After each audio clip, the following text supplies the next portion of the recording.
morning everybody, welcome to the first trip of the day. My name is Ray, so I've been the tour guide for about 40 or 45 minutes or thereabouts, okay? So really all you have to do is just relax, take it easy. And the boat itself is called Spirit of Docklands and it's 3 years old. It's very comfortable, it's very modern, so it moves very much as you see it. In other words, it just floats along the river. Unless of course some other guy comes down the Liffey and causes a bit of turbulence. But apart from that, it just floats down the river as you see it. It's a very relaxing trip. Now the Liffey itself is 110 kilometres long. I'll just give you the statistics before we go anywhere. It's 110 kilometres long and it rises 550 metres above sea level in a beautiful place called Sally Gap in the Wicklow Mountains. Okay? And the county of Wicklow, just outside Dublin, is known as the Garden of Ireland. So it's a very nice place for the river to rise in. Sally Gap is also a very beautiful place. Now we've 18 bridges on the river and we've one under construction. Now the Grand Canal Docks is synonymous with the rock band U2, because U2 actually have their studio in this area. You see the old sheds here. Grand Canal Docks logo and the lock gates is where the photo shoot was for one of the earlier U2 albums. You'll see the guys on the lock gates. That's the lock gates they were photographed of. And the Grand Canal Docks logo can also be seen in the photograph. Now this is the confluence of three waterways here. We have the River Liffey, and under the bridge there is the river reflected in the colour. But the building itself, in 1921, during what we call the War of Independence here, Ireland, as we were constantly fighting for our independence down through the years. But in 1921, this building housed 9 administration departments of the British government. So the IRA thought it would be a good idea to get in here and try and get the land registry deeds, all those kind of things, because they didn't want the land to fall into the wrong hands as it had done down through the centuries. So the IRA got in there, they decided to burn all the records they could. So they burned everything. The whole interior of the building was destroyed. And as you can see, the dome was destroyed because the building is two different colours. The dome section is a different colour stone than the rest of the building. That was destroyed. Also destroyed in the fire were the census records, medieval records, a lot of public records going back for centuries were destroyed. So it's quite difficult if you want to say trace your ancestors, because a lot of the records were destroyed in the fire in the custom house and also the fire in the forecourts further up river. Now Liberty Hall, the original Liberty Hall on this site was much more historically famous, because from the original Liberty Hall on Easter Monday 1916, a man called James Conley and the Irish Citizens Army, they marched from the original Liberty Hall to Scotland.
Okay, so the places that we're heading to just now is Carrickfergus.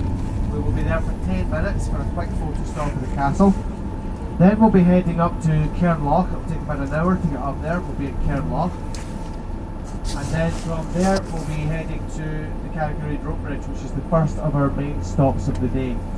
From there we head to the Bushmills distillery, where it's just a quick opportunity for you to get in, taste whiskey in the distillery. From there it will be lunch. That will be about 3 o'clock at the Giant's Causeway. And then from there it'll be a quick photo stop from within the bus and straight back down here to Belfast. About a mile wide here, the Belfast Loch. You've got the River Liffey and it runs right into the Belfast Loch. And I'll point out, way past Carrickfergus, the headland, where it takes you out into the North Irish Channel. Carrickfergus as well as Dublin are the two main ports for the whole of Ireland. Carrickfergus is no longer a port even for Northern Ireland.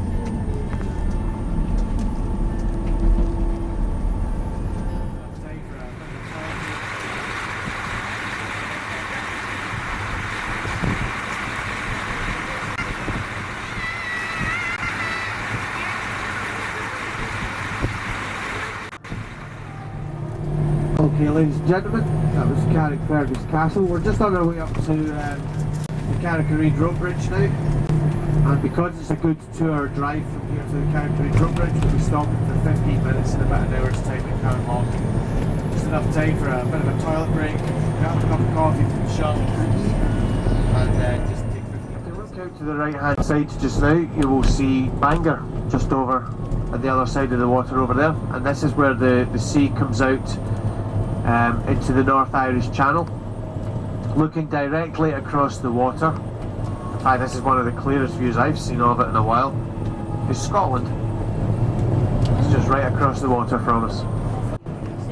From here, Scotland's only maybe about 20 miles away, and the closest point from anywhere in Northern Ireland to Scotland is Ballycastle to the Mull of Kintyre, which is one of the Scottish islands, and that's a distance of 12 miles.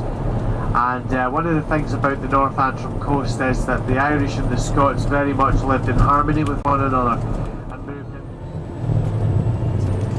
Okay folks, this is Larne that we're going through just now.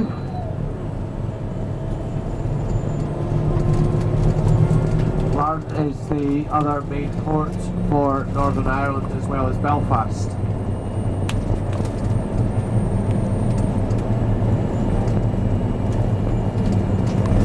Here you can get the ferry to Stranraer, Kenryan and Troon, which is about a 45-minute railway ride to Glasgow from Troon. This road that we're going up just now is the A2. We'll be on this road for most of the day, and our next stop will be in about 15 miles or so.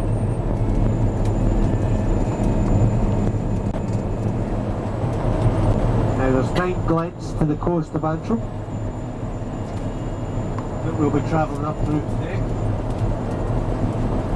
The first one is in about 12 miles time, it's Glen Arm.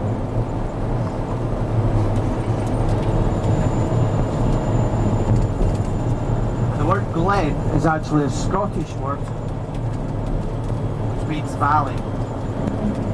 Now we'll also be passing through plenty of other places as well with the name Valley in front of the name.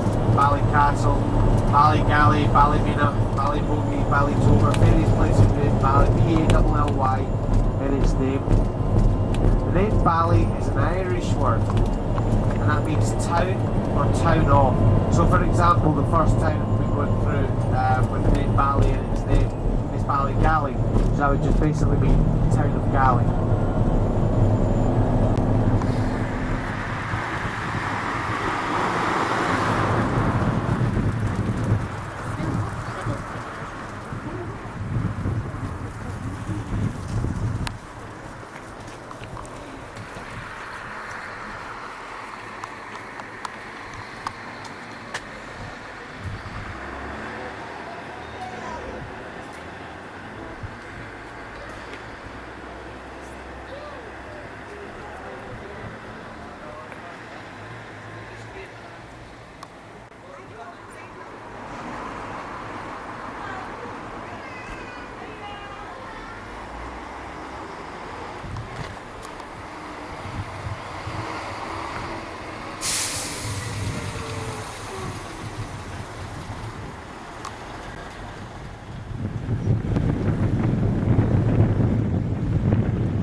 Now if you look through these trees on the right hand side, you'll be able to see the Glen Dun viaduct. It's just towards the front of us at the right hand side.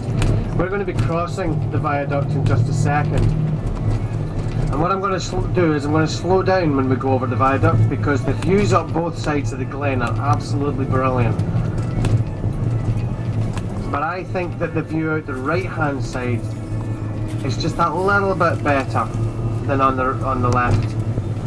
You look right down below us and you'll see the river as we cross up the glen.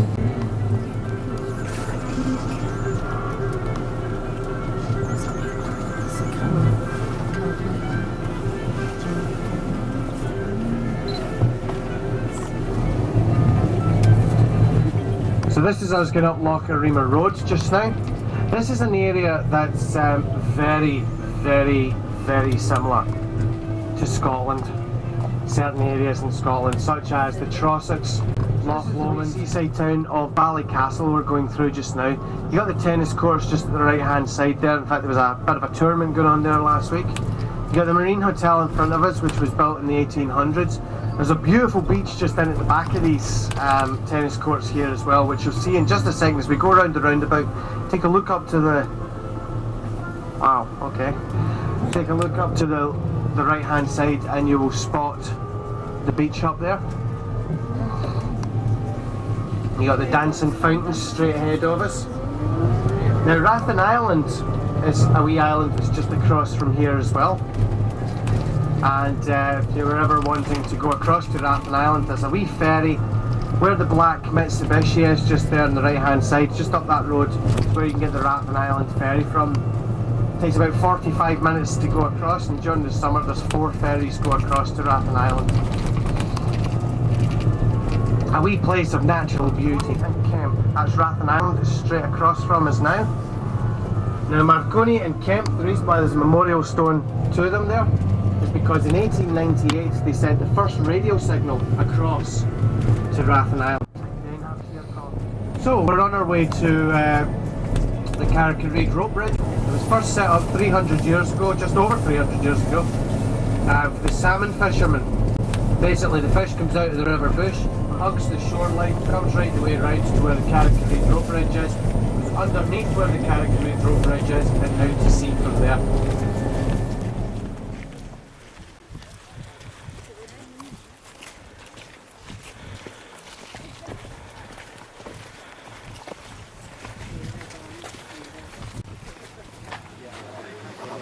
Waiting for food to come.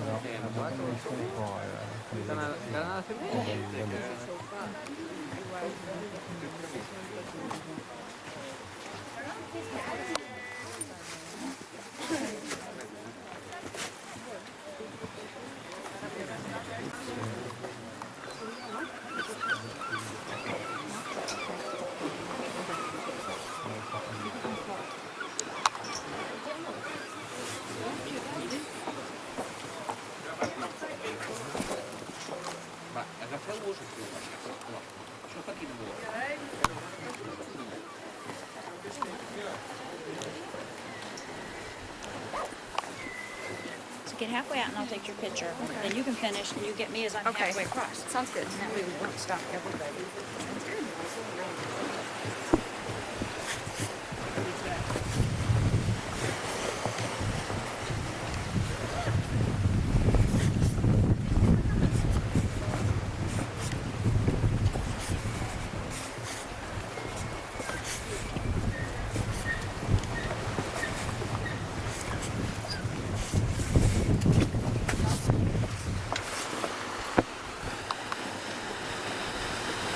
Excuse me.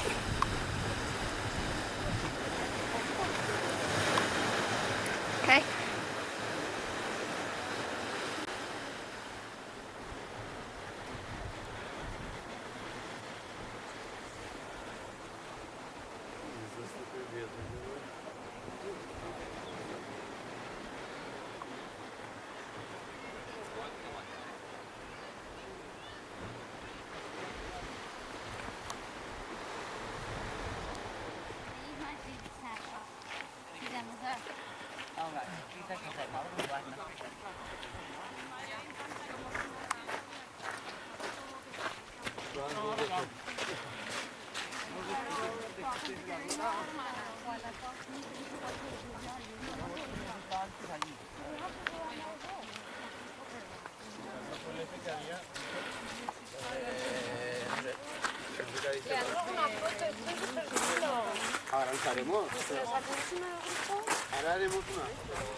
Well, we're heading from here to Bushmills.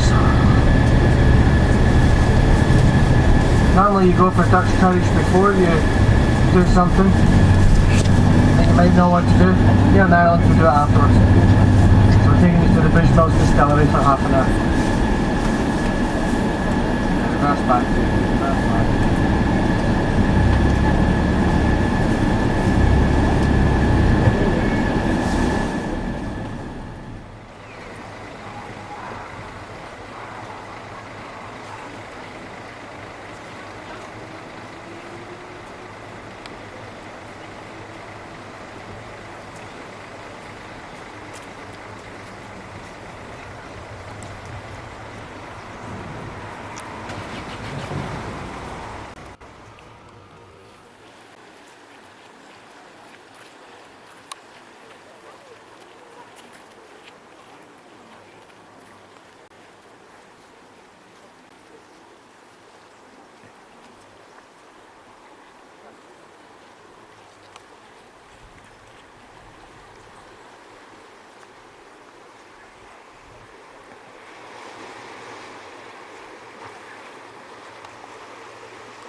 리신처가 저거라 그러지 않았나? 우리가 화장실. 이거?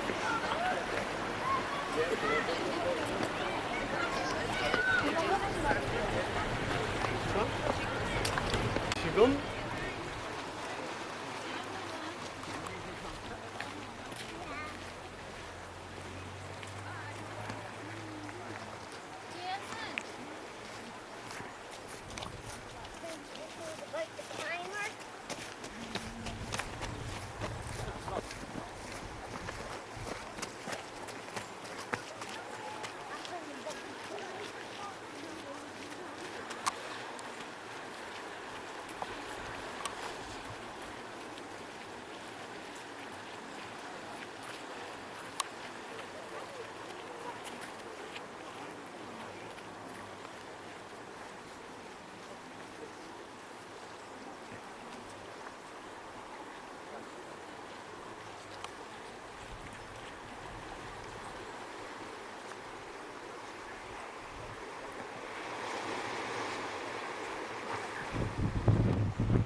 A mnie też knują. Mi się uda.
This is Hangman's Hill that we're just going past just now, and straight ahead of us we have Dunluce Castle. Now you can see that it sits right on the edge of the rocks there, and it's also the inspiration for Caircfergus, which was the main castle in The Lion, the Witch and the Wardrobe by C.S. Lewis. C.S. Lewis was from Belfast, and this place was very much an inspiration for him. Now if you look at the back of the castle, you'll make out the sand dunes just at the back end there, and you can see where the sand comes right up the side of the cliffs there. That's White Rock Beach. That's one of the best beaches, in my own opinion, in the Antrim Coast. And also if you're into surfing, that's the beach to go to as well. At the back of that, you've got Port Rush, which is known as Northern Ireland's party capital. And although you can't see it, straight across the water, you might be able to just make it out, but straight across the water, directly at the back of Port Rush, is County Donegal, which is part of Southern Ireland.